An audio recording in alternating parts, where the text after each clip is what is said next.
Namaste, aloha, and welcome back again to another reading of Krishna stories. Please accept my respects and thank you for joining in and for all of your comments and suggestions. If you haven't liked or subscribed to my channel, please do so. And please share among your friends and family, anyone who would like to hear these wonderful stories. So we're going to get right into hearing and chanting Krishna's names.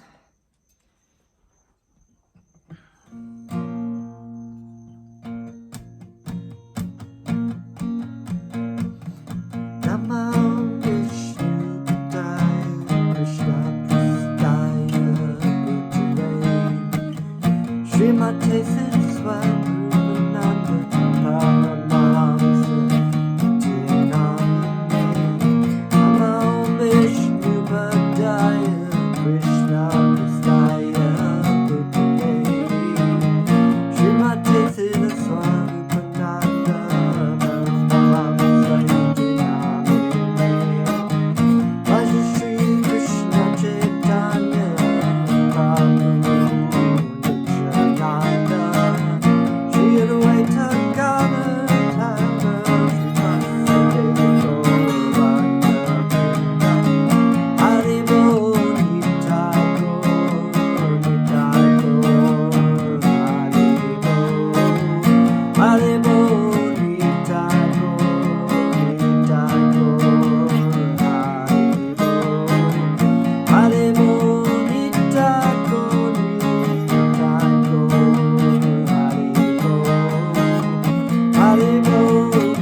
Caitanya, Caitanya, Caitanya,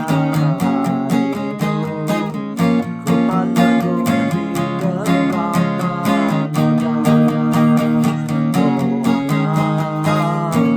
Gopala Govinda Rama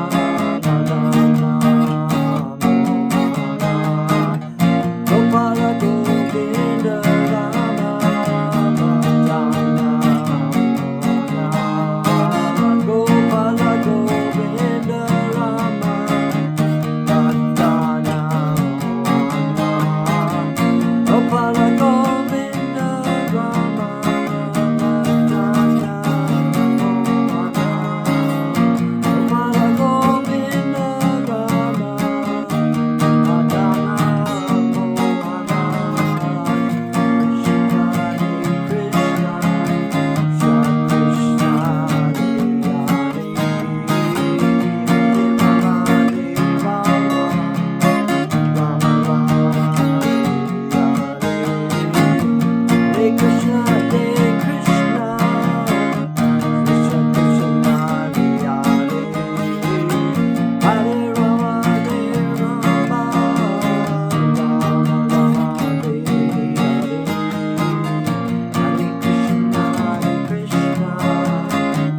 Haribol. Om Namo Bhagavate Vasudevaya.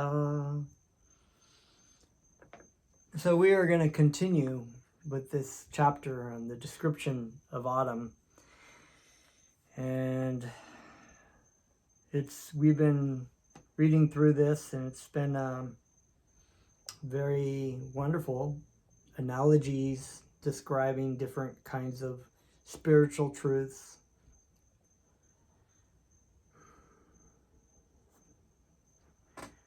During the rainy season, so we had read that one.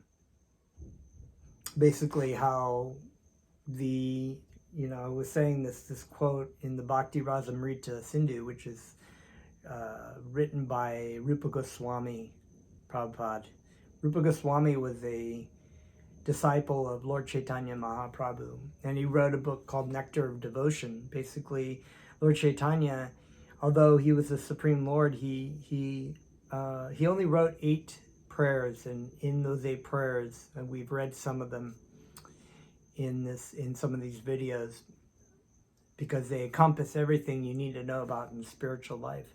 But he instructed his disciples to write books about the science of bhakti, the science of devotional service to Krishna. And he was saying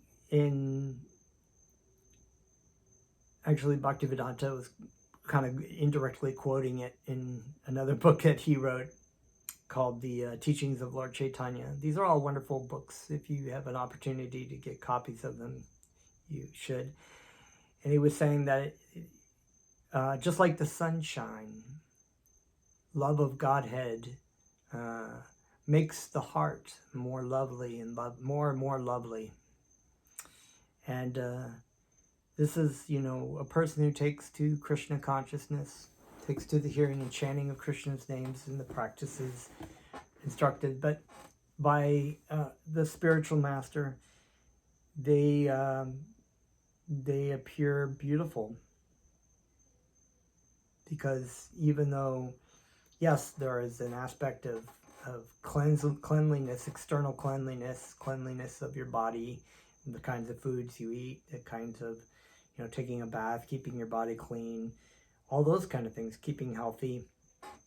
But the internal life that you have, your internal life of cultivating Krishna consciousness, and with it, all the great attributes: patience, kindness, tolerance, freedom from anger, nonviolence, so many things. And this is all not done externally, but done in accordance to the experience that you have from tasting love for God. So naturally, these are things that just take place normally. So that when you start to engage in spiritual life, it's not really recommended. It's not required, I should say, not required to suddenly do all these things, but just hear and chant. You just come and you hear and chant, and you eat prasadam that's been offered to, food that's been offered to Krishna or to the spiritual master, and you begin to taste happiness, so that you engage more and more in that. And then you're instructed, okay, do these things, like chant your beads, chant 10 beads, or do some Gauranga breathing, or do a little chanting every day, and then just replace those things that you've done before. And you find the more and more you do that, the more and more you want to do that your whole life just becomes about a meditation. It is your spiritual life. It's not like this is my spiritual life on the side and this is my material life. It's like your material life can become your spiritual life while you're in this body. In the rainy season, when the rivers swell and rush to the oceans and seas, they appear to agitate the ocean. Similarly, a person who is engaged in the yogic mystic process is not very advanced in spiritual life. He can become agitated by the sex impulse. High mountains, however, although splashed by torrents of rain, do not change. So a person who is advanced in Krishna consciousness, even if put into difficulties, is not embarrassed, because a person who is spiritually advanced accepts any adverse condition of life as the mercy of the Lord, and thus he is completely eligible to enter into the spiritual kingdom. So in the prayers of Lord Caitanya, it says one should be more tolerant than a tree. You know, a tree has to deal with so many things. It's in a stationary position. Animals come and they burrow in it, and they, when people are picking things on it, people are cutting, carving. Me plus John in it, and they're very tolerant. So similarly, the things that we can't be expected. We're going to have a lot of things that are still going on in our mind because we've been conditioned for a long time. But we have some faith that if, just like if you go to the doctor and you have some ailment, the doctor says, don't take these things out of your diet and take this medicine.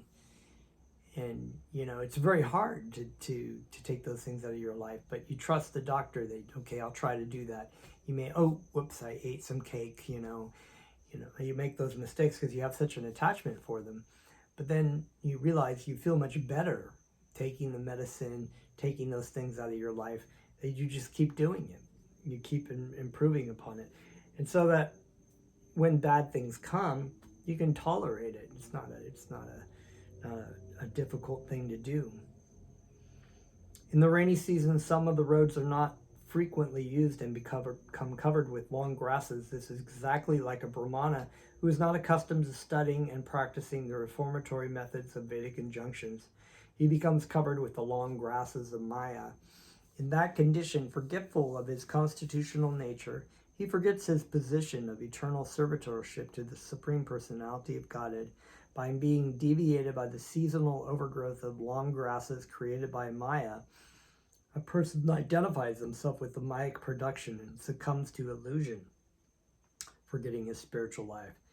So even this talks about Brahmanas, but it's also true about spiritual life and material life. The Jivatma, the living entity, is Tatashta Shakti. In other words, it's marginal. It can be, it can't be in the middle, in the sense that it can't be not influenced by Maya or not influenced by Krishna. It's either going to be influenced by Krishna or influenced by Maya, or the material nature. If it turns towards the material nature and looks towards that, it looks hypothetically looks towards that, engages in that, looks for its happiness there, it will be influenced by the material energy, which is the situation for most people in this world. If it realizes it's suffering and turns back to Krishna, it will start to become influenced by Krishna. But it doesn't mean that it won't be and still be influenced by Maya, depending on how much you look towards Maya. So you're either going to look towards Maya or look towards Krishna. It's just one way or the other. If you're like trying to look towards Krishna and then you look back towards Maya, you'll start to be influenced by Maya again. So that's why we have what's called Sadhana Bhakti. Sadhana is like sadhana means like a practice or a means to a goal. And Bhakti, of course, is devotional service to God. In a pure state of love for Krishna, of Bhakti Yoga, there is no sadhana. In other words, that there is no need for practice. But for most of us who are trying to remember our relationship with Krishna, we're heavily influenced by the material world. So therefore, we are given a practice. Our spiritual teachers, our spiritual masters give us, instructions. Initially, the first time, it's like you come to a meditation class or something, and you're told, okay, here are some beads, you practice the mantras on the beads, you do these Guranga breathing, you hear and chant Krishna's names, you listen to the teachers, either the spiritual master or the disciples of the spiritual masters, and talk about and read the scriptures, and then you read it, you contemplate it, you apply those things in your life. So all these practice, every day is a practice, just like you get up and, I don't know, like I'm a musician too, so you have to practice every day, even though I've been playing since, I guess almost 50 years playing music since I was like 5. But you still have to practice, if you want to keep up what they call keep up your chops, right? You have to practice every day. You have to do those things. So in Sadhana Bhakti, we have to practice every day. We have to make sure we're doing our japa nicely. We have to, whatever we're doing for Krishna. Am I doing this nicely? Am I, what am I thinking about when I'm doing this? Am I really doing this for my pleasure or for Krishna's pleasure? So this is, not every day is going to be perfect. In fact, a lot of days are not very perfect, but we just keep, we keep at it. And Krishna is appreciative. He's merciful to us that he gives us this opportunity to engage into this. So this is, if you, for some reason, you're like, oh, I don't really want to do this practice. It doesn't seem to be working for me. I like to do these other things. And you the more you do those things, the more you want to do it. It's kind of like, if you like to eat sugar, then you want to eat sugar, and you may, it's really bad for you, but you try to give it up, but it's hard, and you really like to give up sugar because it's easy to eat, and you really like it, and you find that it's like, this is similar to this situation, that if you don't cut those grasses down, if you don't, you have a road that you're falling through, and the grasses grow in, all these things grow in. Similar, another analogy for this is a garden, because your spiritual life is like a garden. Your spiritual teacher gives you a seed of bhakti or love for Krishna. This is what you need to do. You need to cultivate your garden. You need to work on your garden. You need to do things every day. You have to dig the dirt up, and you have to plant the seeds. But even once you planted your garden, you put that devotion there. You can't just leave it there to grow, because other weeds will grow up. They'll start growing up and choke the little plant. So you have to pull the weeds out. Oh, this is something that I'm doing that's not good. It's growing into this. I remember I've seen some pretty crazy weeds in the gardens, like these thistles and things. The roots are like carrots, and if you let them grow, they just go way deep. And then you try to pull them out, it breaks, and then they send off 2 or 3 more. It's like, or Bermuda grass. Oh my God, who made Bermuda? I mean, that's a crazy Bermuda grass. It's like, Bermuda grass is like the Matrix. It's like, it's got this net thing that's like, what's it, like the string theory kind of thing. It's got like all kinds of different it goes in, and then it's like a net, and it spreads out all the way and pops up in other places. So then when you're pulling it out, if you leave even a piece of it in there, then it spreads out the other way. So Bermuda grass is very difficult to pull out.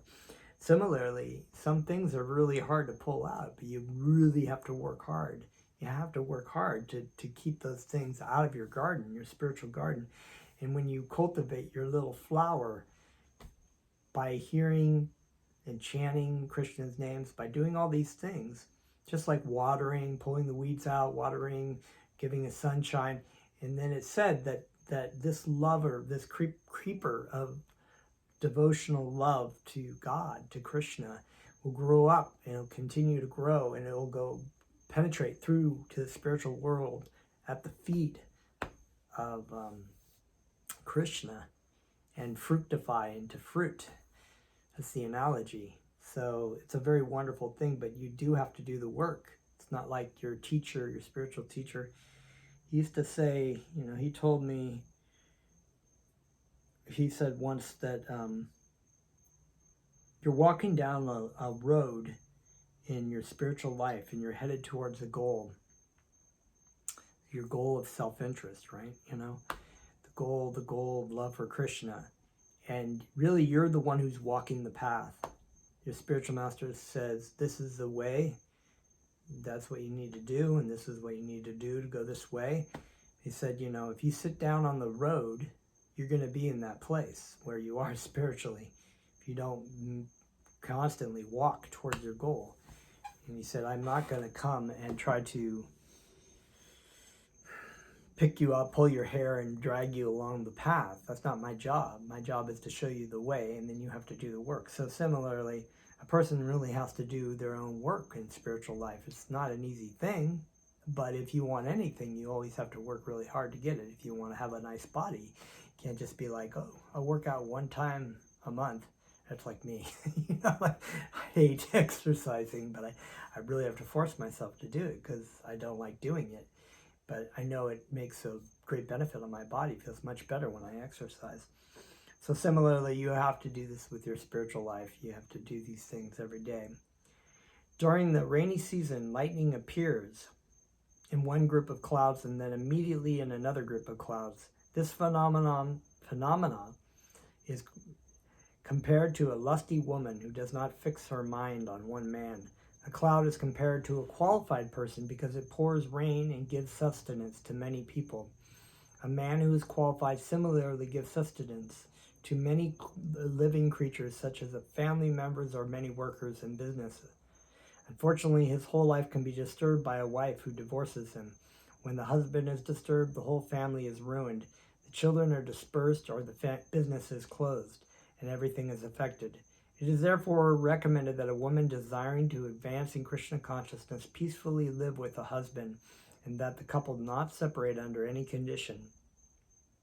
The husband and wife should control sex indulgence and concentrate their minds on Krishna consciousness so their life may be successful. This is saying that you should have a common goal when you're married. It's like, that's what married life and spiritual life is for. It's not that you don't get married because marrying somebody is bad and having children is bad. No, but you basically can take those things and cultivate them in the service of Krishna. In other words, you can help your partner come to Krishna by reminding them about Krishna, and you remind each other, and you do activities for Krishna and in service of Krishna. My phone, my thing just turned off. And your children, you have children, you raise them to be Krishna conscious, to remind them that they're not their bodies, they're not the center of the world, because we come into this world and we act like we're God, because that's the reason why we're here. And the worst case scenario is when you're young and you've forgotten how it is, how horrible material life is. Even though you've been through it so many times, you forget and you think, I'm young, I feel good, my body feels good, I have all these desires.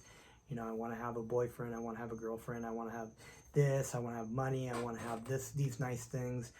And when you're a little bit older, you may still have those desires, but usually you kind of see it for what it is. Hopefully, you see for what it is. You've been through all those things. You're like, So it's a good thing to have, to realize that these things are not satisfying or bring you any kind of happiness. Because then if you're engaging in Krishna consciousness, in service of Krishna, then it can put it into perspective and say, I don't need to waste my time doing all these things. Instead, I, try to make my life, my children's life, my family life, while I'm a father or a husband, I will do these things in service of Krishna. I will work money to make money so I can use it in the service of Krishna. I will, have these children to teach them about Krishna. And then at least case scenario, so that when they're getting older, they're not like freaking hedonistic like most people are. It's a funny thing because we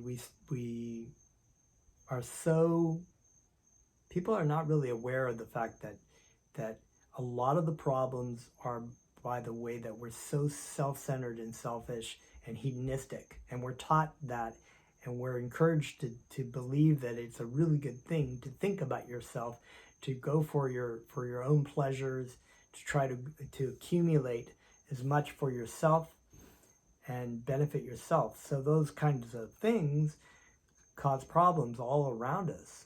They cause problems to other living entities. They cause problems in nations and between warring nations. They cause problems to our environment, and so many things. Just it causes problem after problem in the world. People don't really see that. They just say, oh, the problem is global warming. Oh, the problem is racism. Oh, the problem is this. They don't realize the problem is that you are falsely identifying your body and your mind with who you are. And you've forgotten who you are, and you're trying to act like the Lord and Master of this world, and that is causing problems. So anyway, I got to the sort of sidetracked here, but that it's all really important.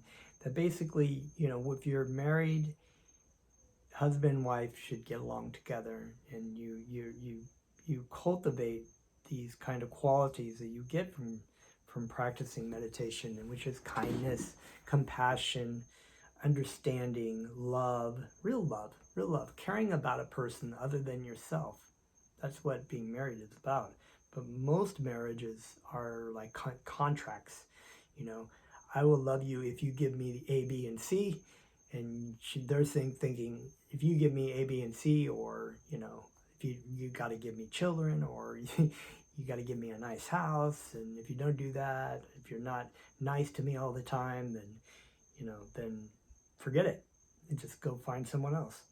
That's kind of how modern day life is, pretty much, and then that's why the divorce rates are over 50%. After all, in the material world, a man requires a woman and a woman requires a man. Pretty straightforward. When they are combined, they should live peacefully in Krishna consciousness and should not be restless like the lightning flashing from one group of clouds to another.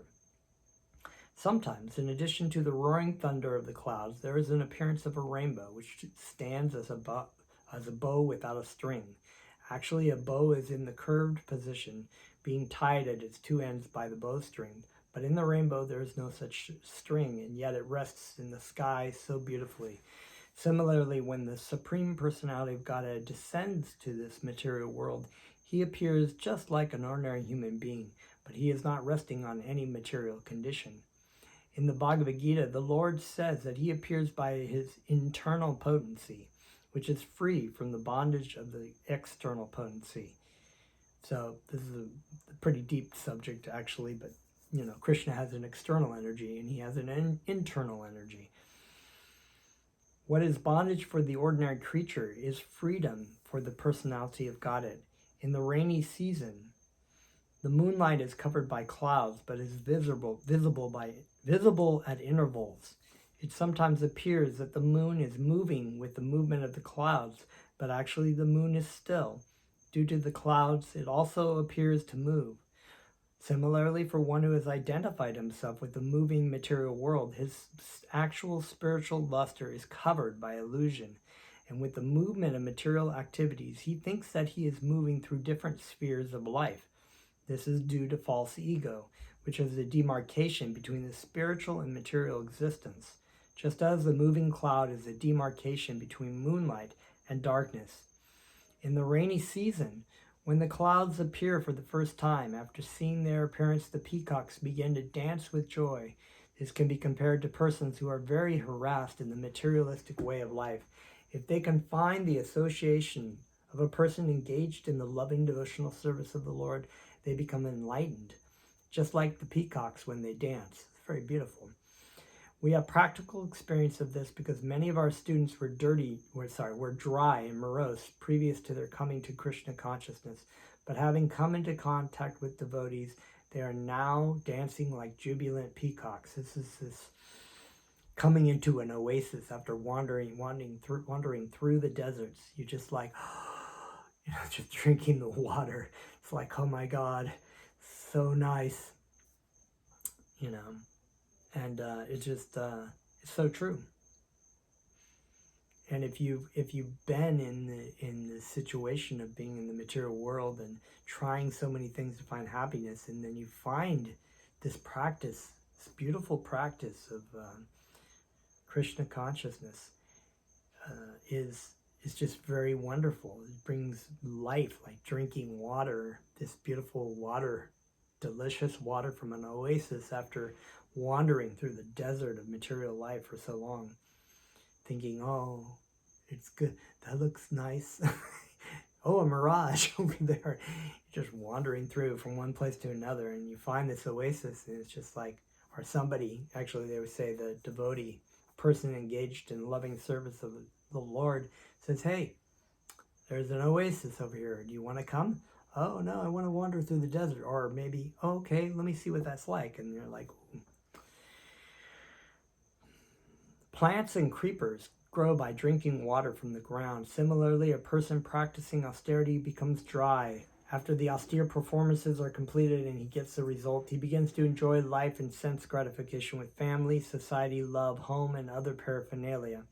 Sometimes it is seen that cranes and ducks meander continually on the banks of the lakes and rivers, although the banks are filled with muddy garbage and thorny creepers. Similarly, a person who are householders without Krishna consciousness are constantly tarrying in the material life in spite of all kinds of inconveniences. In family life, or any life, one cannot be perfectly happy without being Krishna conscious. Srila Narottam Das Thakur prays that he will have the association of a person, either a householder or a man in the renounced order of life who is engaged in the transcendental loving service of the Lord and is always crying the holy name of Lord Caitanya. For the materialistic person, worldly affairs become too aggressive, whereas to a person who is in Krishna consciousness, everything appears to be happily situated. Very nice. So true. I couldn't imagine householder life or married life in just the material world. It would just be freaking nuts. The barriers around the agricultural fields sometimes break due to heavy torrents of rain. Similarly, the unauthorized atheistic propaganda in the age of Kali breaks the boundary of the Vedic injunctions. Thus, people gradually degenerate to godlessness. In the rainy season, the clouds, tossed by the wind, deliver water which is welcomed like nectar. When the Vedic followers, the Brahmanas, inspire rich men like kings and the wealthy mercantile community to give charity in the performance of great sacrifices, the distribution of such wealth is also nectarian. The four sections of human society, namely the Brahmanas, the Kshatriyas, the Vaishyas, and the Shudras, are meant to live peacefully in a cooperative mood. This is possible when they are guided by the expert Vedic Brahmanas, who perform sacrifices and distribute wealth equally.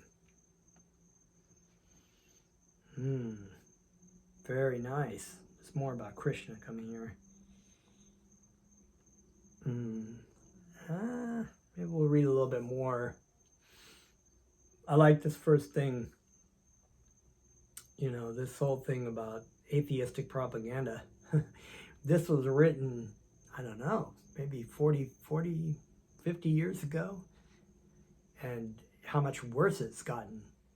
If all you have to do is just look online and realize how much of atheistic propaganda is being spread and how much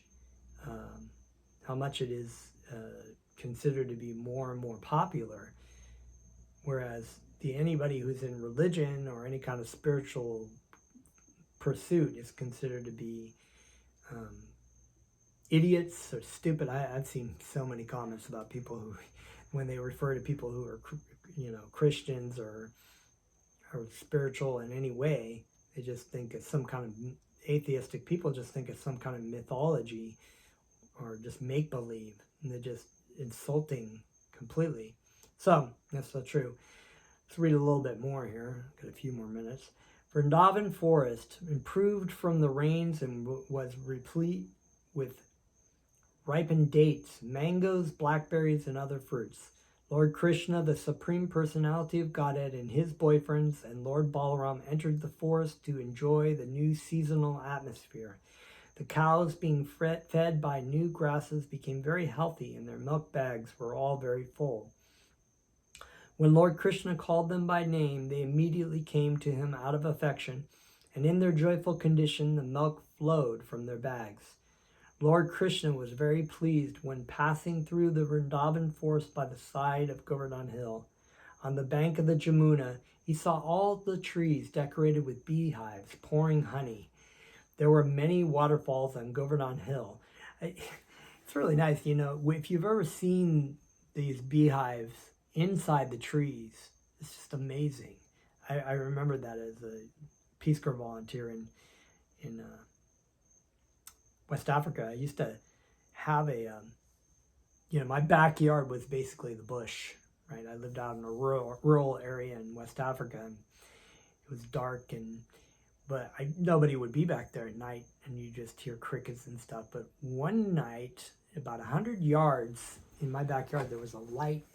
It said some noise, and I thought, what the heck is that, And I went over there, and there was a guy there basically pulling big honeycombs out of this tree. I mean, big pieces of bark that had honeycomb in it. I mean, that's like raw honey. And I was like, whoa. He was sticking his hands in all these bees, and I was like, oh, wow. So he gave me this big chunk of honey, and I took it back and had I made some French toast or something. I don't remember what it was. I made pancakes or something. It was really good. So anyway, the point being is that here we are. This is really nice. Beehives pouring honey. There were many waterfalls on Govardhan Hill, and their flowing made a nice sound. Krishna heard them as he looked into the caves of the hill. When the rainy season was not ended completely, but was gradually turning to autumn, sometimes especially when there was rainfall within the forest, Krishna and his companions would sit under a tree or within the caves of Govardhan Hill and enjoy eating the ripened fruits and talking with great pleasure. When Krishna and Balaram were in the forest all day, Mother Yashoda used to send them some rice mixed with yogurt, fruits, and sweetmeat. Krishna would take them and sit on a slab of stone on the bank of the Jamuna. While Krishna and Balaram and their friends were eating, they watched the cows, calves, and bulls. The cows appeared to be tired from standing with their heavy milk bags. By sitting and chewing grass, they became happy, and Krishna was pleased to see them. He was proud to see the beauty of the forest, which was nothing but the manifestation of his own energy. So this is going to continue on. I think we got a few, it's a long chapter, so we will continue on with it next time. So thank you very much, and Jaya Shri Krishna. Let's chant a little bit more. Thank you very much. Feel free to make any comments or if you have any questions about our classes, please make a comment in the comment section below this video, or any of my videos for that matter.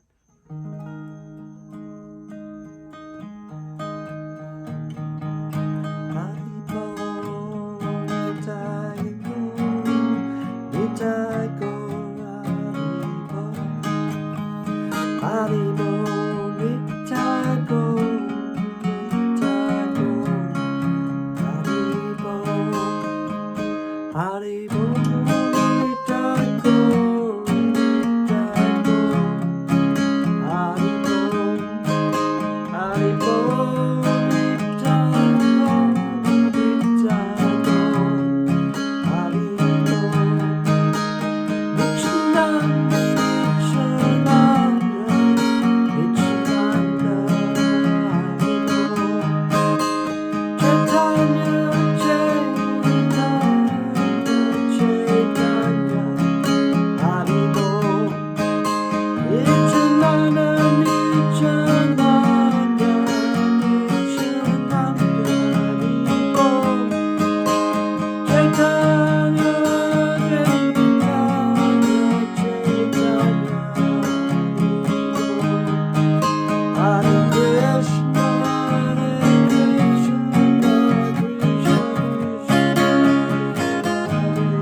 That's all for today. Haribol. See you next time.